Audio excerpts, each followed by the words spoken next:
माफी मांगदा मैं कि चल चाचा ते गुडे ना छोड़ा किती बेस कर जाती मैं कसम हुआ कि चाचा मुझे रख देते मैं तू दोस्तों काजी फायज ईसा ने कहा था कि अगर गर्मी बर्दाश्त नहीं कर सकते तो किचन से दफा हो जाओ, लेकिन आज काजी खुद मुंह छुपाए फिर रहा है। काजी फायज ईसा के लिए न सिर्फ पाकिस्तान बल्कि लंदन भी आज वही गर्म किचन बन चुका है जिसकी गर्मी आज काजी फराड ईसा बर्दाश्त नहीं कर पा रहा। अलमिया ये नहीं कि ये लोग रिटायरमेंट के बाद मुल्क से बाहर चले जाते हैं, अलमिया ये है कि बाहर जाने के बाद भी वो अपनी पेंशन और मराद पूरी लेते हैं। और इससे भी बड़ी बदकिस्मती की बात यह है कि इनका हिसाब भी नहीं होता। अल्लाह ताला काजी फायज ईसा को दुनिया भर में जलीलो ख्वार करके अदलो इंसाफ न करने वालों के लिए निशान इबरत बना रहा है। 77 साल पाकिस्तान की तारीख में इतना ज्यादा जलीलो ख्वार कोई भी chief justice of Pakistan retire होने के बाद नहीं हुआ जिस कदर काजी फायज ईसा हो रहा है। हराम के पैसे से खरीदे गए फ्लैट ही इनकी जिल्लत का मरकज बन चुके हैं। रिटायरमेंट के बाद काजी साहब का कहना है कि मैंने कुछ भी नहीं किया, मैंने मुल्क को आईन और कानून को नुकसान नहीं पहुंचाया, अपनी तरफ से लाख झूठी सवैयां पेश कर रहा है। लेकिन अवाम है कि मानने को तैयार नहीं, क्योंकि अवाम ने काजी के फैसलों को देखा है और फिर उन फैसलों से रूनमा होने वाले तमाम उन असरात को भी देखा है जिन असरात की वजह से मुल्क का आईन और कानून तबाह हुआ। इसमें मोस्ट लाइकली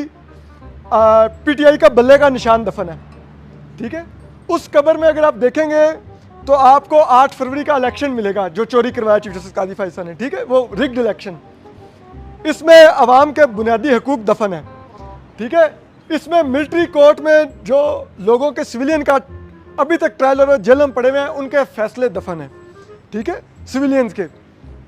इसमें आ जाइए, इसमें जस्टिस मंसूर अली शाह का चीफ जस्टिस बनने का नोटिफिकेशन दफन है। इमरान खान ने कहा था कि एक वक्त ऐसा भी आएगा जब ये मुल्क के गद्दार अपना मुंह छुपाकर भागेंगे और इन्हें अपना मुंह छुपाने के लिए भी जगह नहीं मिलेगी। इमरान खान की ये पेशन गोई भी सच साबित हुई और आज पूरी कौम ने देखा कि कैसे काजी फायज ईसा और उसका बाप दोनों लंदन भागे। इक्तदार के बिना ये 1 मिनट भी पाकिस्तान में नहीं गुजार सकते। ये देखो बगैरत हरामी पाकिस्तान को लूट के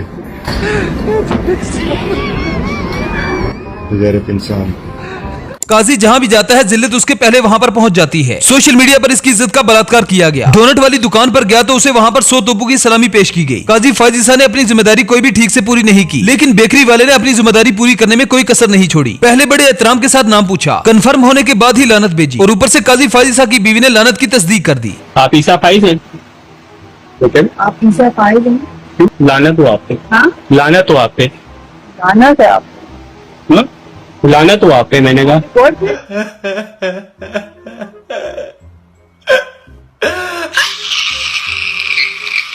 काजी की जिल्लत का सफर तो उसी दिन शुरू हो गया था जिस दिन इसने नवाज शरीफ के साथ मिलकर लंदन प्लान तैयार किया था। काजी को इमरान खान से नफरत इसलिए थी क्योंकि इमरान खान ने काजी की करप्शन पकड़ी थी। इमरान खान ने इसकी करप्शन पे एक रेफरेंस भेजा था। काजी की बीवी की जायदाद भी लंदन में पाई गई, जिसको छुपाने के लिए काजी चीफ जस्टिस बना। काजी ने तो अपनी बीवी को बचाने के लिए यहाँ तक कह दिया था कि कोई भी जजेस की बीवियों की चेकिंग नहीं कर सकता।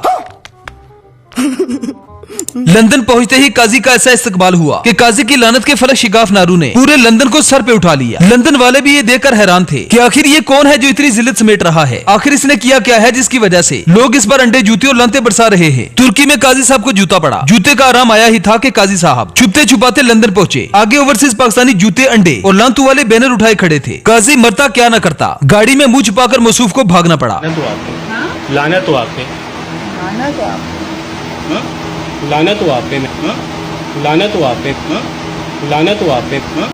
कुदरत ने हमें वो मनाजर भी दिखाए कि जब काजी ताकत की इंसाफ की सबसे बड़ी कुर्सी पे था, ये बैसियत जज अपने सामने किसी को भी बोलने की इजाजत नहीं देता था। इसका तर्ज अमल भी फिरौन जैसा था। फिरौन भी लोगों को अपने सामने बोलने की इजाजत नहीं देता था। काजी ने इस कुर्सी पर बैठकर ऐसे ऐसे जाहिलाना फैसले किए कि सबको हैरान कर दिया। काजी खुद को रियासत का बादशाह समझता था और रियासत के पूरे निजाम को अपनी उंगली के इशारे से 1 मिनट में उलट पलट करने की ताकत रखता था। न तो इसे कभी मुल्क में जुल्म और बर्बरियत नजर आई और न ही लोगों की चादर चार दीवारी पामाल होती हुई नजर आई। इज्जत तो सिर्फ इसकी बीवी की थी, जिसको बचाने के लिए इसने फिरौन को भी पीछे छोड़ दिया। आखिर दम तक काजी की कोशिश रही कि उसे किसी न किसी तरीके से एक्सटेंशन मिल जाए और मजीद कुछ साल इस मुल्क का बेड़ा गर्क किया जाए, अपनी 2 नंबर बादशाहत को जारी रखा जाए। ऐसे लोगों के बारे में ही शायर ने क्या खूब कहा है कि जब कमीने उरूज पाते हैं तो अपनी औकात भूल जाते हैं। ताकत के नशे में काजी अपनी औकात भूल गया था और फिर जैसे इससे ताकत छीनी गई तो लोगों ने इसकी असल औकात देखी। काजी फायज ईसा की जो शर्मनाक वीडियो आजकल वायरल हो रही है वो लंदन में मौजूद मिडल टेम्पल की है, जहाँ छुपते छुपाते काजी फायज ईसा पहुंचे थे और बाहर खड़े ओवरसीज पाकिस्तानी काजी साहब के बाहर निकलने का इंतजार कर रहे थे। जैसे ही काजी साहब बाहर आए तो काजी साहब ने अपना मुंह शर्म के मारे गाड़ी की सीट के अंदर छुपा लिया।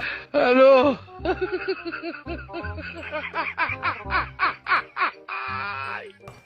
काजी फाइज ईसा ने अवाम के गैज़ो गजब से बचने के लिए हर वो तरीका अपनाया जो वो अपना सकता था, लेकिन खल्के खुदा थी जो इसका पीछा नहीं छोड़ रही थी। जब वो मिडिल टेम्पल के अंदर आया तो लोगों का एक हजूम इसकी गाड़ी के इर्द गिर्द इकट्ठा हो गया। फलक शिगाफ नारू से इसको लानत भेजी गई और काजी फाइज ईसा शर्म के मारे गाड़ी के सीट के अंदर ही चला गया। मिडिल टेम्पल में काजी साहब की तकरीर थी और पूरी तकरीर में काजी साहब ने अपने आप को ईमानदार और फरिश्ता साबित करने की कोशिश की। रिटायरमेंट के बाद फरिश्ता बनने से बेहतर है कि बंदा दौरान सर्विस फिरौनियत ही छोड़ दे। यूं काजी साहब का मुंह छुपाना और भागना ये साबित करता है कि आज के बाद काजी की जिल्लत इसके मुकद्दर में लिखी जा चुकी है। ओवरसीज पाकिस्तानियों ने काजी को उसकी असली औकात में देखा। अगर ये वीडियो न बनी होती तो कौन एतबार करता कि काजी फाइज ईसा जैसा इंसान जो कि अपनी एक उंगली के इशारों से हुकूमतें बनाता भी था और गिराता भी था, इसकी उंगली के इशारों से रियासत के निजाम बदल जाया करते थे। वो इंसान जिसके सामने बोलते हुए अच्छे अच्छू की पतलून गीली हो जाती थी, वो इंसान जिसके सामने ऊंची आवाज में बात करना जुर्म था, वो शख्स जिसकी आमद पर पूरी अदालत के लोग खड़े हो जाते थे और तब तक कोई नहीं बैठता था जब तक माय लॉर्ड न बैठे, वो शख्स जिसकी कलम करोड़ों लोगों की किस्मत का फैसला करती थी, वो शख्स जिसे रोकने की ताकत किसी में न थी, आज रिटायरमेंट के बाद लोगों के हाथों जलील हो रहा है।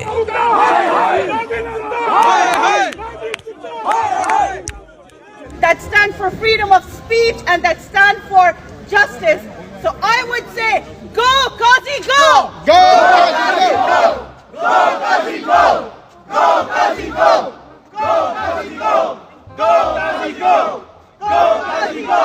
Qazi तेरी जिंदगी शर्मिंदगी शर्मिंदगी Qazi तेरी जिंदगी शर्मिंदगी शर्मिंदगी। हकीकत यह है कि इंसान की कोई औकात नहीं। इंसान को हमेशा अपनी आजिज़ी और इनकसारी में रहना चाहिए, अपनी ड्यूटी अपने फर्ज को सही तरीके से अंजाम देना चाहिए। क़यामत के दिन सबसे ज्यादा चीखो पुकार एक जज एक काजी की होगी, उस जज और काजी की जो नाइंसाफी करता था, जो झूठे फैसले लिखता था, जबकि ईमानदार काजी और जज हजरत उमर के साथ खड़े होंगे।